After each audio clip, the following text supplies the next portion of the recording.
All righty, we are back for another episode. Thankful to Laura and Ashley for holding the fort down last week when I was exploring the magical world of Disney with my children. So I am back in action today. I'm going to give a pre-warning to everyone listening that my office is getting renovated, and so I am around my dogs. So if an Amazon package gets delivered or something, everyone's going to hear some barking, but I'll do my best to spare you from the barking as this episode goes on. So... all right. Our topics today. So I think the first thing we wanted to talk about, obviously, we are getting close to May.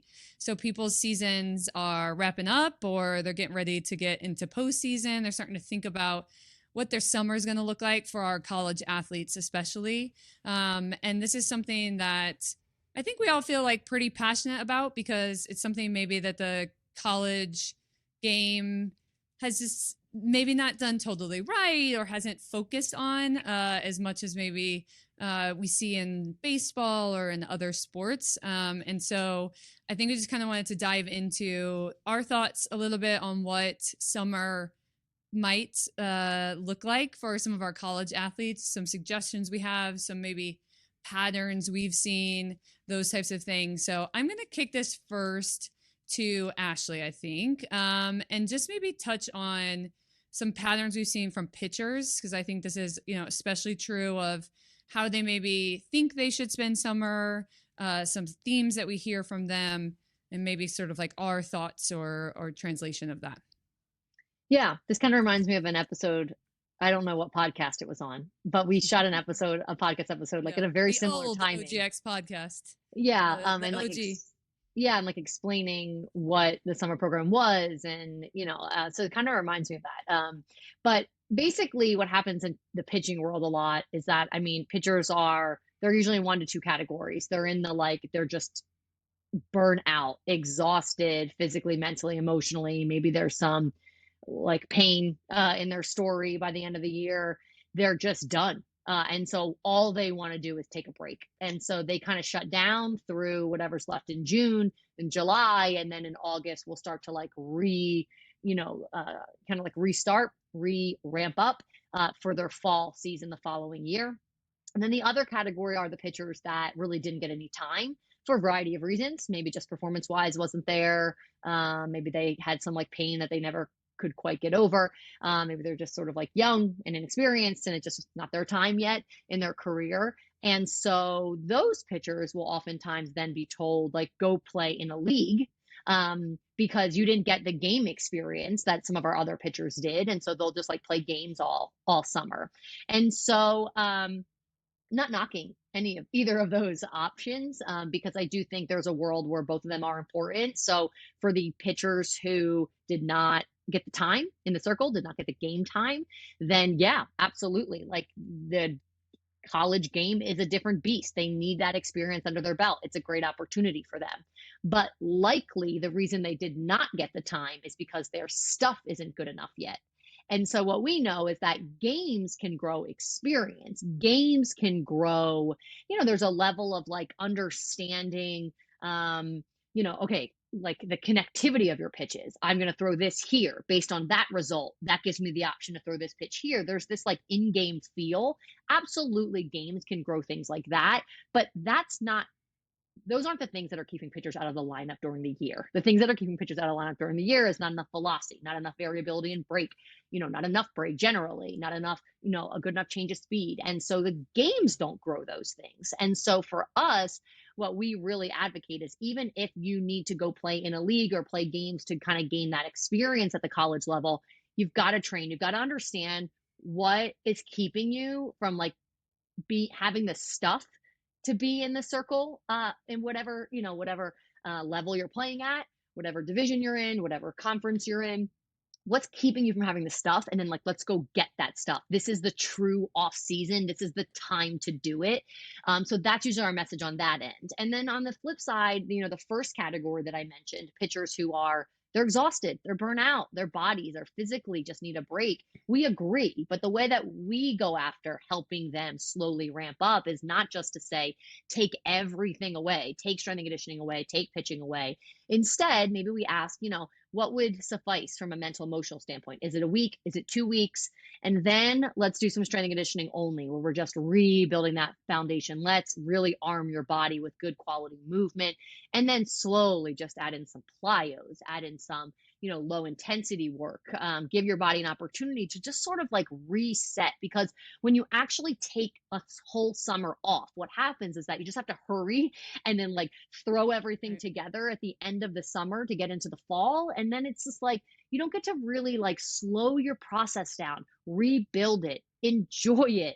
And so I think that a lot of our pitchers who have come in like, I need a break.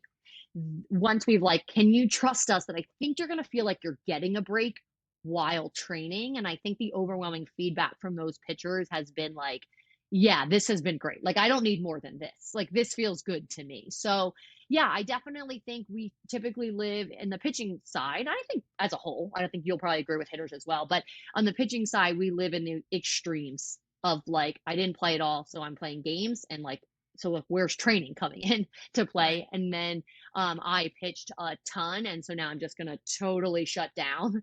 And then essentially, like, never really rebuild my body back up, never really rebuild my patterns back up. And the summer's it, because as you know, they get into the fall and it's like a mini season all over again. And then before you Right. know it, they're in finals, and then they're home on their own. And then it's like, ooh, we're in preseason as soon as we get back. So like the summer is it. It is the time for rest. It is the time for rebuilding. It is the time to really like grow your tools. For whatever side you feel like you're on, the summer is the time to target that approach. And we really feel like we've built a summer program that allows athletes in either of those categories to find their fit. Yeah, I was just thinking as you were talking too. So my younger brother played college baseball at a pretty high level, was always like spent his career trying to crack into the lineup, like one year he became a sidearm pitcher to try to be something different. And I think it's important. What I always think is like, let's not make the same mistakes baseball already has made with the leagues, which is the leagues for baseball were made to get scouted to play professional. And so you go in the Cape Cod League because there's scouts there watching you. My brother played in a league one summer in the middle of nowhere, Kansas, that there were no scouts at. He was not, planning to play professionally, and kind of got into the same issue that we're talking about, which is what he needed to spend that summer doing was getting better to actually crack the lineup. And then Mhm. he had fun. He played games, but there were no resources. There was no training. There was no weight room. They went to a place with really no ability to train, even if he wanted to. And I think that there's some really great potentials with the leagues, both in just like visibility of our game and having some of these high level college athletes playing games around our youth athletes. And I get the purpose of them, but I think we already, like, baseball has made this mistake and they're already talking about it. And I think just making sure that we understand what the purpose of those leagues are for people, and that they're, also simultaneously maybe making sure that that league has resources, making sure that they can also train or whatever it is that's going to actually break them into the lineups or that next step. So I always think about that summer my brother spent. Maybe he'll disagree with me, but I don't think so. But I'm not sure that, like, besides the fun of it, which I think it was fun, and so that's a piece that we're not discrediting. But besides the fun of it, he didn't start the next year, so he didn't crack into the lineup from that summer experience. And so I think it's just kind of balancing those things. So I think it's very much that. I don't think hitting's different. I think hitting very much goes into the category of trying to get innings. If anything, I think more hitters gets into the leagues than pitchers, because there's not a workload thing. So it's like, oh, you didn't get at bats, go get at bats in the summer.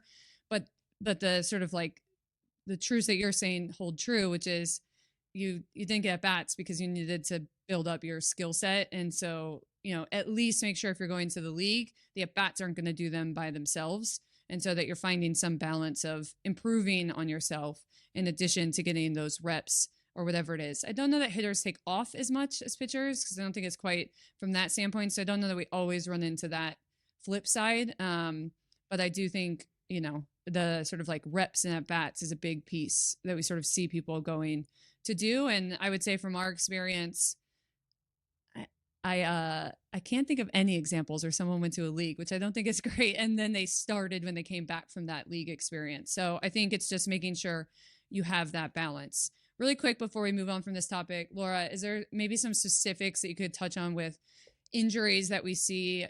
We obviously have this conversation a lot, not just in terms of summer, but from the summer of like, I'm coming from this injury, so I'm going to shut down for the summer, or, I have this pain, so my way to handle it is going to be to shut down, of like what those balances, athletes should think about as they're trying to make that decision for the summer. Yeah, it's a great question.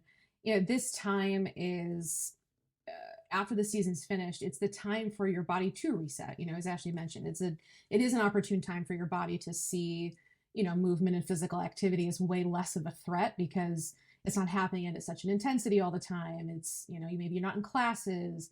And so your nervous system's like, all right, I'm ready for a break. But in order to build resiliency against maybe, an acute injury or a chronic issue that you're stuck in a pain dysfunction cycle, your body has to be stressed with the right amount of stress and thoughtful application of that stress over a period of time to build up resiliency. So what happens when, pitchers are hanging on, or, athletes are hanging on by a thread through the season, and they get to this point, they're like, whew, I could take a break. You should take a break. You've earned that break. But the resolution of your pain dysfunction, the resolution of your injury, taking the stress totally away also means your body has nothing to adapt to, which means you're not going to make any change. So it's just an extension in my mind of the conversation of like, if you just keep going and playing games, or you do nothing, if you're on either side of that extreme, you're not giving your body anything to adapt to. And so we take the approach with the summer program of like, we're going to hammer strength and conditioning. This is the time to handle those nagging things. This is the time to let your body perceive physical activity not as this threat, but as something that is very intentional and thoughtful and is applied in a way that lets you build resiliency, so that when you're ready to add the high stress of pitching, hitting, throwing, practicing, and you get opportunities in games in the fall, you've built this resilience up underneath of it. Taking away that stress, in its totality is, in my opinion, one of the worst things you can do for injury. We've gotten away of this, this rice concept of you got to rest, you got to do nothing. And I think just in our internal systems, we have become much bigger proponents of you got to keep moving. It's all about stress application and management. And so taking it away means you have nothing to adapt to, just like if you were trying to train a new skill set. Same concept. Yeah. And obviously there's examples of a major injury that an athlete has to go take care of or has to do things like that. But what we often see is more of this like nagging back pain that hasn't quite turned into something yet, a nagging shoulder pain that isn't something beyond that yet. And so it's like totally shutting down is not always the best thing for that, because as soon as you ramp up, the problem's still there, right? So whatever caused that is still there, and you haven't adjusted to that or made any change. And that's, not a great resolution to that. You're going to go back into, you feel great because you rested, and then you go back into it and kind of find yourself in the same cycle. So I think that's something we obviously see. This is not just a summer program. We see throughout the season, but definitely as people are thinking of how to consider the summer program. So I think to sort of like conclude our sort of like summary thoughts just here in a few minutes is, kind of really try to avoid, unless it really, to consider avoiding the extremes, which is I'm just going to play games this summer, or I'm going to totally shut down this summer. Think of this as your off-season time frame that you're going to really try to sort of build yourself back up, whether that's getting out of that pain cycle. You're going to tap into some new skills, kind of break through from that standpoint. And there's ways to do that they're not going to feel like season, or they shouldn't. There's ways to do that feels really manageable, that you can still have a fun summer, you can still do all those things, but sort of like balancing that. So I think encourage people to kind of look into programs, whether it's ours or other ones, that take that mindset, take that into consideration, and help you find solutions to be able to do that over the summer and really tap into that. And also pushing coaches to push your athletes to do that, to be proponents of a summer looking like that. So, all right. I was going to say, Krista, really quickly before you switch us, I had to sneeze off camera too. I tried to turn my mic off for it, but it's like, this is a message for coaches as well. It's like understanding roots versus symptoms, which we talk about all the time, like within the skills of pitching, motion, the hitting, the swing. But it's like the what you were saying performance wise, like if someone's not in the lineup, you're like, go get more game experience. But it's like, get to the root of why they're not in the lineup. right? Don't just put a Right. Band-Aid on. You're not in the lineup, go get more experience. Like, why were they not in the lineup? What were they missing? And then it's the same thing from an injury standpoint. Like, we see the majority of pain is because of the patterns done over and over and over Mhm. and over. And so, like, get to the root of what is causing that and then go fix it, go get it. And that Right. involves training. So Right. I think it's important for athletes and coaches to both understand that is like what the summer is about getting to the root of whatever's going on in your story. And like that's the time to attack it. So that's the last thing I was gonna say. Yeah. Yeah, for sure. All right. Hitting topic. I pushed my way in, bullied my way into to the topic today. No, but we've been talking about this sort of at OGX with some of the work we're doing to visualize data. It's been a conversation that we have been having lately. So I just thought we would bring it into the podcast. It's really about hitting training.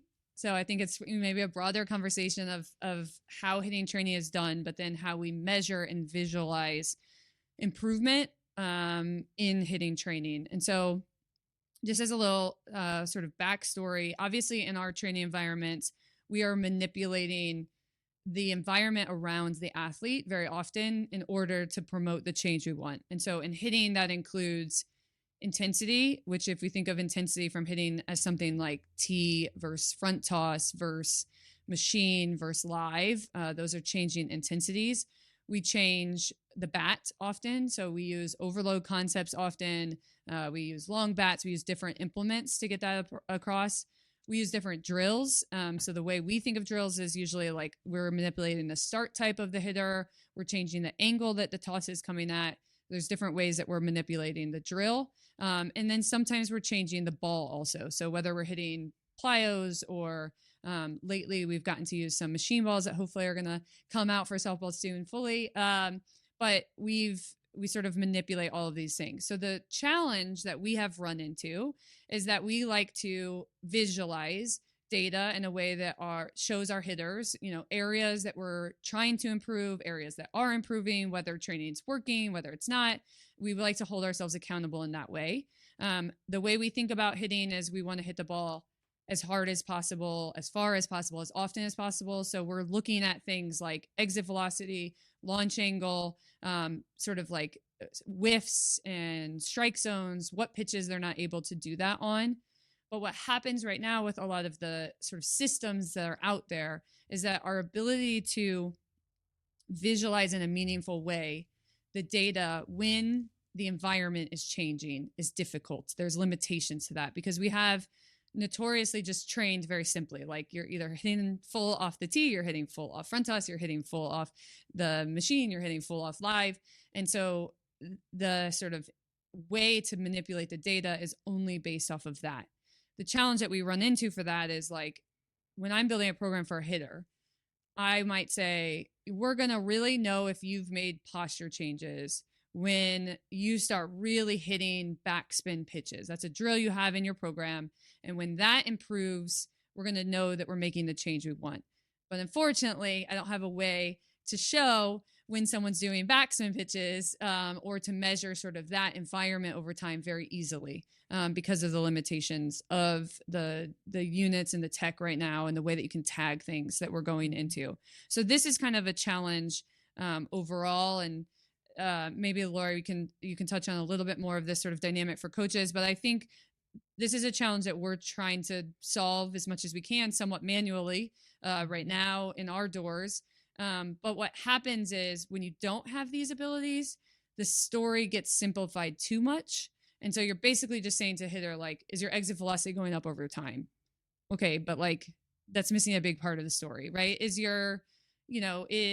when you swing full on this X, like sometimes it's simplifying it too much, or sometimes those changes take longer for it to trickle into. And so a hitter's feeling frustrated that they're not making change, but they're just a little earlier in that journey, if that makes sense. So I don't know, Laura, if maybe you want to speak to, it doesn't necessarily, I guess, have to be about just hitting, because this is probably a bigger data visualization concept, but just maybe some of the sort of like challenges that we've run into this, maybe anything I didn't touch on there, but this is definitely something that we feel a lot. And I think, obviously it's just a challenge if you're using data in this way for training.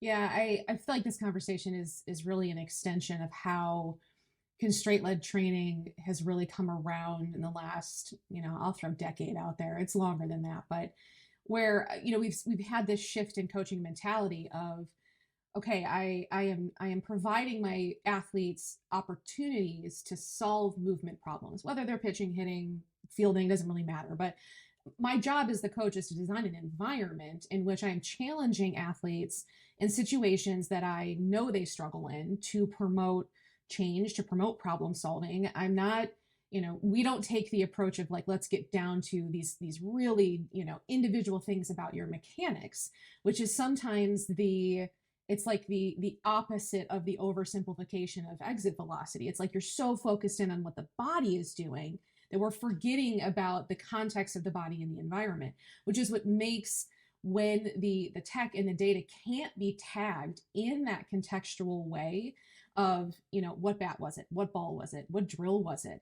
The story of that athlete's progress, it's just lost. And so I feel like we've made this transition in the coaching world of really, I think, embracing slowly, but embracing constraint-led training. And now the after effect is we need our tech and our data then to also reflect the way constraint-led training needs to inform the coach, which is in this contextual environment, putting the information about the athlete on the thing that they're working on in front of the coach at the right time, in front of the athlete. I thought your example of, sometimes the translation, I think it goes to the pitch velocity too, Ash. I think it's the same concept that when we have these measures of these extremes of power, you're trying to put as much into the ball or into the bat and into your swing as possible, that it takes time for those things to translate up. It's why I feel like our intensities and the way we train at lower intensities is so brilliant, is that we can see the translation. So it's hard to say, okay, hitter, just hang tight. I know your exit velocity is sort of stagnant, but hang tight. I know in my head that you're getting better, and we can't tell that story. We can't show the athlete that story or say, hey, here are the specific reasons why against this pitcher in the college lineup, you're not in that lineup, because I know your story and that, she's a lefty and you don't do well against lefties because of X, Y, and Z. It makes your coaching decisions, one, I think like, less, it doesn't take away the art of coaching. It never does, but it makes them less subjective, right? When you can show that contextual data. And, I think like I said, the constraint-led movement in coaching, the other side of it is we've got to get the data caught up so that more coaches can embrace, how do my drills and the ways I'm challenging my athletes, how are they working? Are they working? Is it doing the things that I needed to do? And then is it translating to the game, right? It's the scale of, a little oversimplification or way too much focus on like mechanics in the body, and we're losing the context of the athlete in the environment, which is so critical to the information that they get to make swing decisions, to make pitch decisions, to make coaching decisions. And we haven't caught up to that yet. And so it's challenging. It's very manual, as you said. Yeah. We explore and we try to take what we can from the tech, but oftentimes, I'd like to look at an interface and say like, do this better. I just want to be able to tag this way. And I think we're having better conversations with some of the tech companies about that. But to me, it's a shift in the technology and the data, and that it's got to support constraint-led training. And right now, a lot of even just non-softball tech doesn't do that. We don't think like that right now. Yeah. I was going to say, I'd like to chime in because I know no one expects me to here as a hitting thing, but I actually love this conversation because I love the idea. I just love this like environment. I would say on the overwhelming majority of any consulting call that I do is always about like, okay, she's struggling with X. And then I'll ask them, okay, bring it into this environment. See if she can do this here. Okay. Yep. First we have to establish like it's no matter what, whether it's command, whether it's break, whatever you're talking about, ultimately getting to, everything is about like how deep is this issue? Like basically that's like how deep. And if where we establish she can actually do it is in this environment and the game is in this environment, now we at least know how we need to be training to get there. So like I love those concepts, and it's what we do all the time. And then I was thinking as you guys were talking, like we've been spending all this time, over years of really trying to get the like just community, the softball community as a whole, and I'm thinking about like pitching right now, but like to like not just always be about high intensity, high intensity, high intensity. Like everything is all done in high intensity. And I think there's an element that exists. I don't know, hitting's a little different. Maybe we even spend too much time like in just like Probably. not connecting a low intensity environment like front toss up to Right. what the actual expectations are. But either way, it's an intensity conversation. And so we're spending all this time like getting people to understand like that lower like intensity work is really important, but it doesn't mean that you deny the higher intensity. You have to understand like where she can do it, where she can, how to grow it. And then on the flip side, we're also trying to get them to like measure things, be able to assess who's doing things well and who's not. And so now we're just like taking this same conversation and like growing it. And so it's like understanding this is like be able to measure it in the environment that is like underneath of what we're going for, right? And so it's educating. This is what we do at OGX every single day. We are measuring the underground, or trying to, because sometimes we have limitations with what like the tech and the interfaces allow us to do. So we're having those conversations to get more options for us internally to be able to do, while simultaneously being able to educate the rest of the community. Like, this is really where training magic occurs, right? It's when you can measure all kinds of things in the underground and see its growth and connectivity to ultimately what we're going for. So I love this conversation. I think it's so interesting. I know we're talking about hitting, but it applies to pitching. It's the same concept. It's environmental design. It's attaching data. Data is not just like, she's at a camp, she's 43 feet, she's in the box, she's facing live, and what's her exit velocity? Yes, that's data. Yes, that's measuring things. But in order to get skills, in order to get data to grow, you've got to go way deeper in those trenches. And it's such a critical piece of what we do. It's such a critical piece, I think, to just player development. And I love the ability to educate people on what that is, how to do it, but then also to be pushing the tech companies to like, let's go. Give us these opportunities, give us these options, because this is what athletes need. Yeah. I was just kind of one final thing that I was thinking is one challenge we run into, I think lots of people run into with constraint-led training is it's a two-way street. So it's about the coach creating the environment, but the athlete has to come into it with the right intent. And so if I'm saying, I'm just using backspin because it's on my brain and I use it, but I'm going to give you backspin as a drill and you're going to struggle with it. That's why it's in your program. Like your posture, the reason it's in your program is because your posture makes it hard for you to do this successfully. If I just swing and miss or foul off over and over and over without change, it doesn't really do anything. And it's harder to encourage intent when they don't, besides just like the on the spot success or not success is all of the feedback they're getting. And so I think being able to give them sort of measurables in these environments, whether it's low intensity, different drills, letting them see that very clearly on the spot, but then over time, it also just makes the athlete's intent that she brings into the environment so much stronger, because we know athletes are just, they get it so much more when they can just see that feedback, not just on where the ball's going, but also, that feedback of, am I getting better over time? What does a successful rep look like? All of that. I just think it would make constraint-led training environment so much easier. I shouldn't say easier, but like the feedback loop to be faster, and so them to be able to make change faster if they could see that a little easier. And instead, the coach is kind of coming in and over reiterating the intent, which I think it starts to skirt a little too on the line of like, okay, now I'm just like kind of regurgitating things again. I'm in there too much. I'm not allowing the athlete to learn in the way that makes sense for her. So I think it's another reason that this can be so powerful if we can really figure out ways to measure it, is it allows the athlete to be her own teacher, and to get that feedback, which is what we have found to be the most powerful way, the fastest way that athletes improve. So I think there's a lot to it. We're definitely trying to solve it right now in hitting. I think there's a big gap in our data right now that we're trying to figure out ways to measure, and so more to come, I guess, on this as we can lay this out a little bit for our hitters and how they feed off of it. But I think it's a big thing to kind of continue to push and measure and talk about. All right, time for our question. This one's like a doozy. I feel like this is gonna take our brains a little bit. But today we have Megan Bartlett, who's a good friend of ours, who's the head coach at ASU right now. So I'm gonna play it, and then we'll see how good we can do on this one. I think this is our hardest question yet, so we'll see how it goes. Hi team, this is Megan Bartlett from Arizona State. Curious to hear your thoughts on truisms in the game. The pitching side, the hitting side. This will play when you're 10. This will play when you're 16. This will play when you're 24. And you're into AU. I think it's so easy to get lost in the weeds sometimes. So curious to hear your thoughts. It's a good one.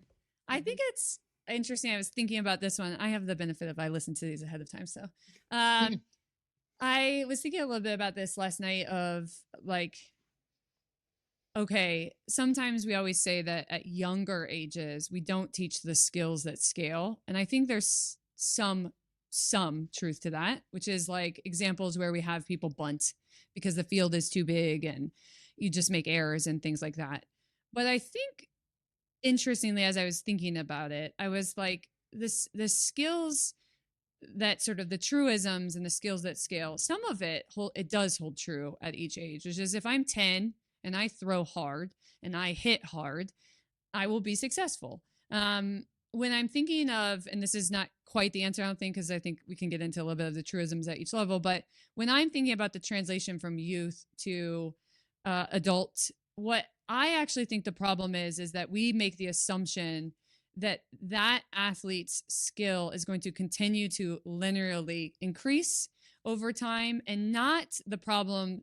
I don't know that the problem we're having is that we don't understand what skills scale.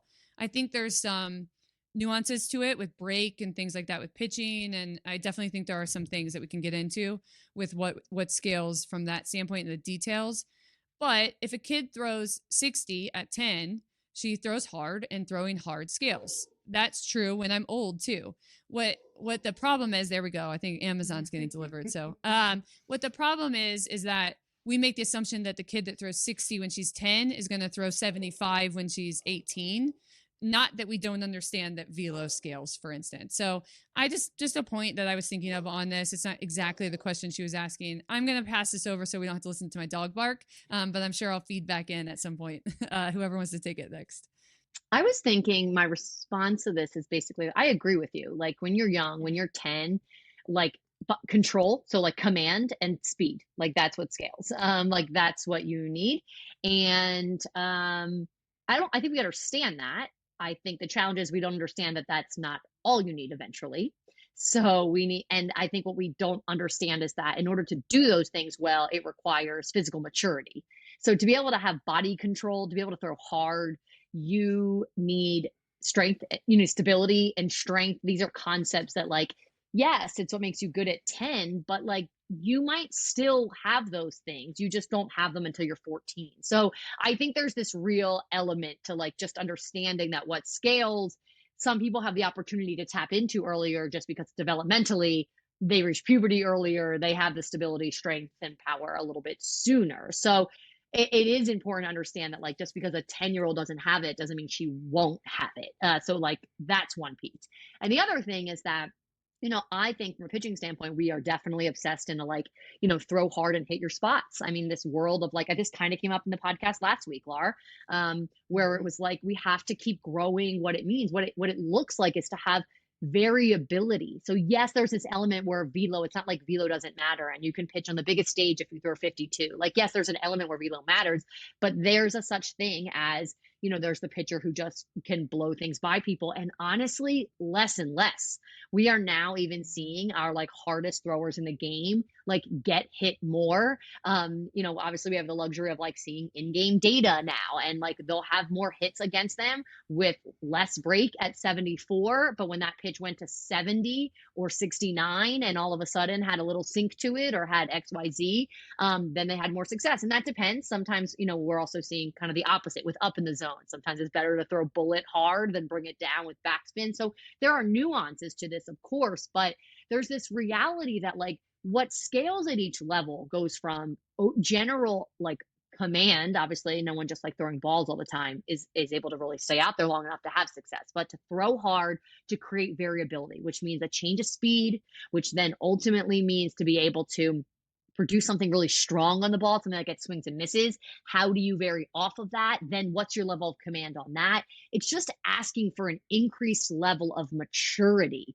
And so what I think is like in the pitching world where we go wrong is not understanding, like, you guys know this has come up, like how many podcast episodes have we done? Like at least 50% of them I brought up to like I didn't hit my spots, and I'm like, but when someone doesn't have a good game, I'm like, what, why did you feel like you were struggling? Give me some details. I didn't hit my spots. I'm like, I hate everything that just came out of your mouth right now, because there's no way that the reason you didn't have success because you didn't hit your spots. You're taking a concept from 10U. That's probably all that was needed. But probably you didn't throw your drop ball very well. Or maybe you didn't command your drop ball very well. I threw my drop ball over the plate too much, would be a good one. I didn't have my changeup, and I'm a changeup drop ball kid. Or like my arm was really rigid, and so what was normally a really good breaking pitch just was kind of hanging over the plate. Like those would be appropriate responses. So I do think this is kind of like, it is an interesting dynamic in the pitching world where I'm not so sure we do think the 10U concepts hold all the way through. They don't. And so communicating to people like hit your spots, it's why I like the word command. It's about commanding your strengths. And then I think it's simultaneously understanding this requires a lot of maturity. So this is the concept what Krista's talking about. It's not linear. Just because a kid has it when she's very young, it's probably just because she hit maturity earlier, and you can't quite count out the athletes who didn't yet and may just have not started that journey. So I definitely, visually, I'm thinking a lot of our like performance summaries where we show like the different ways to have success, to be successful. But I do think it's important discussions to have, because I think we do get confused and we use the same language that we did at 10 that we now do at 14, and then sometimes even do at the college level. And that's not right.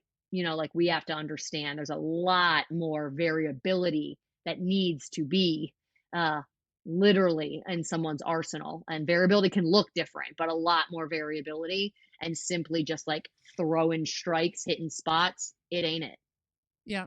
I'm going to add, and I will laugh because there's literally someone at my front door, which is like the perfect motion, which is why my dog is barking like crazy. But I have something really important to say, and then I'll mute again for a second. But as you were talking, I was thinking one of the things I see a lot, and this is true for hitting too, is that what plays at the younger levels is repeatability, is the ability to just do the same thing over and over, because not many young athletes can do that.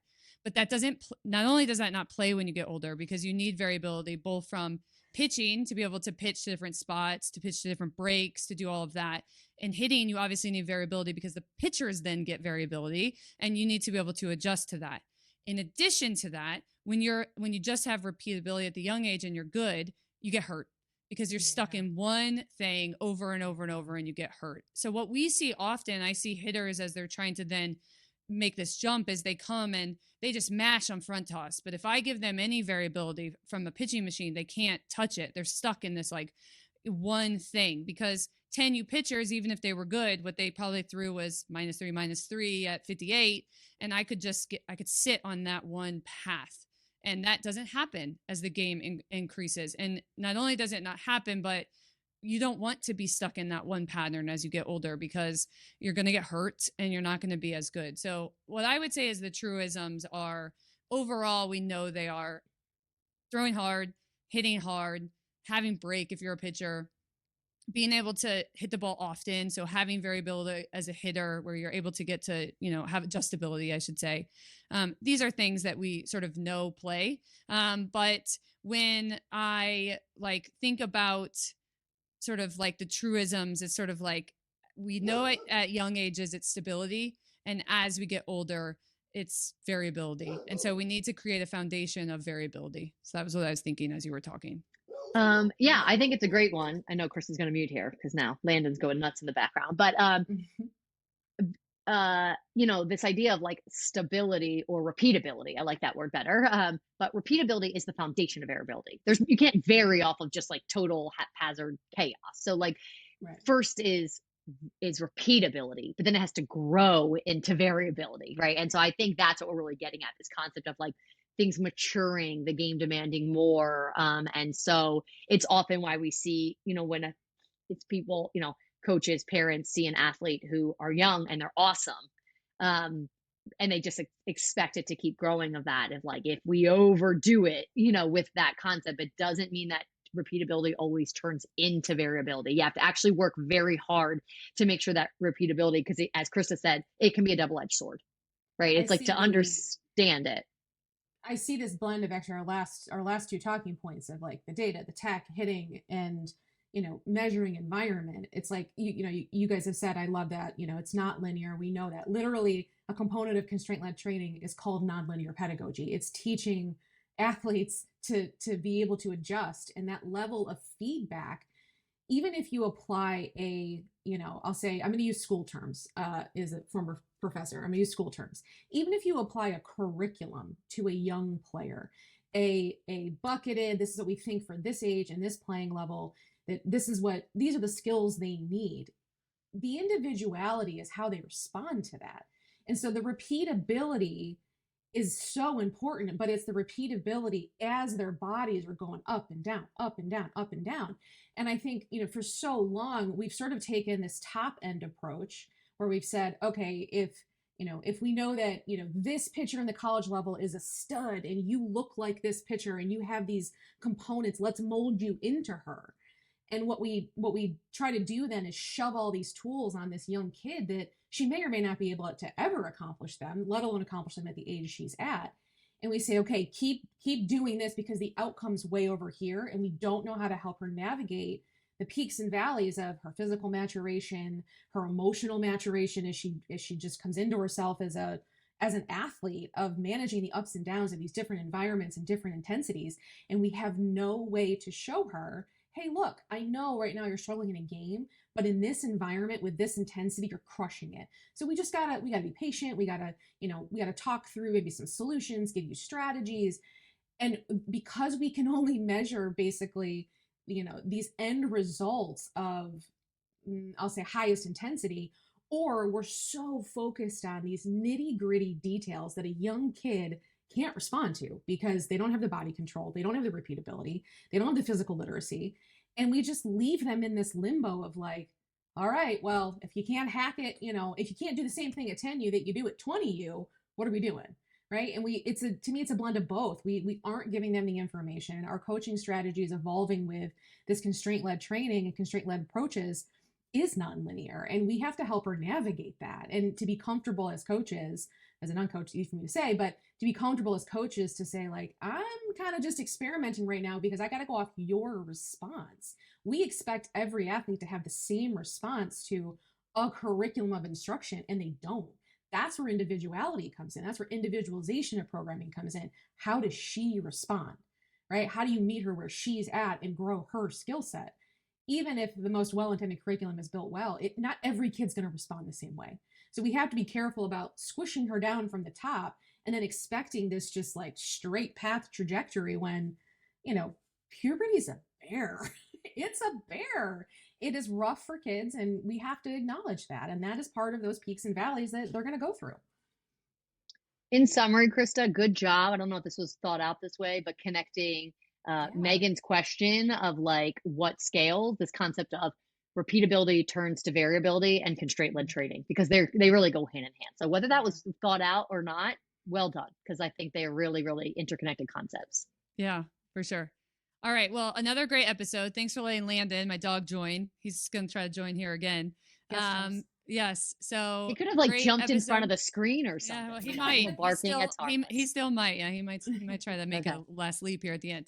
But good episode. And if you're listening, subscribe because it helps us. Like the episode, share the episode, all that good stuff. And then until next week.